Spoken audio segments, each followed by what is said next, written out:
একটা সন্তান বিদেশ থাকে, ওই সন্তান জানে না যে মা কোরবানির গোশত মুখে দেয় না সন্তানের চিন্তায়।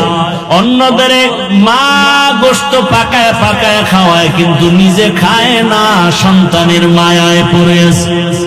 আমি যদি ভালো খাই, আমার সন্তানটা না জানি না খেয়ে কষ্ট পাচ্ছে। মা পাগলের মতো থাকে। ঢাকায় থাকলে মা বারবার বলে একটু বাড়ি আয়, কোরবানির সময় গোশত খেয়ে যাও, আমি মা তোমারে ছাড়া খেতে পারি না। একটা মা সন্তানের জন্য এত পাগল। সন্তান যদি বুঝতো, জীবনে মায়ের চোখের দিয়ে তাকাইয়া রাগ মেজাজ দিয়ে কথা বলতো। অথচ কত মায়ের কলিজায় ব্যথা, সন্তান মাকে কষ্ট দেয়, কথা শুনে না। ও আমার কলিজার যুবক বাবারা, ওই মায়ের দোয়া নিতে চাইলে বিনয়ের সাথে ক্ষমা চাইয়ে তওবা করো।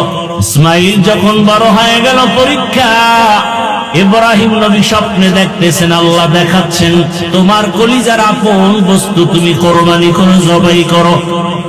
এই স্বপ্ন 3 দিন দেখার পরে সিদ্ধান্ত নিলেন আল্লাহর হুকুম বোধহয় ইসমাইলকে জবাই করার জন্য। বাবা হইয়া সন্তানকে জবাই করার জন্য ছুরি নিয়ে হাতে রেডি হয়ে গেলেন, জবাই করবে। আল্লাহ ডাইরেক্ট বলে নাই ইসমাইলের জবাই করো। আল্লাহ স্বপ্নে দেখাইছে তোমার আপন বস্তু তুমি জবাই করো।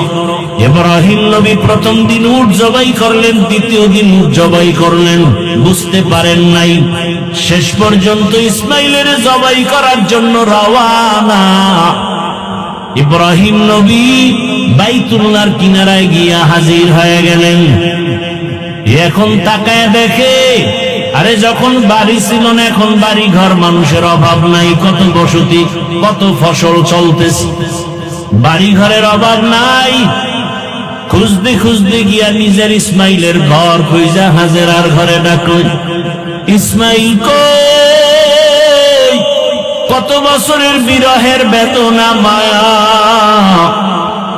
একটা সন্তান বিদেশ থাকে, ওই সন্তান জানে না যে মা কোরবানির গোশত মুখে দেয় না সন্তানের চিন্তায়। অন্যদের মা গোশত পাকায় পাকায় খাওয়ায়, কিন্তু নিজে খায় না, সন্তানের মায়ায় পড়ে আছে। আমি যদি ভালো খাই, আমার সন্তানটা না জানি না খেয়ে কষ্ট পাচ্ছে। মা পাগলের মতো থাকে। ঢাকায় থাকলে মা বারবার বলে একটু বাড়ি আয়, কোরবানির সময় গোশত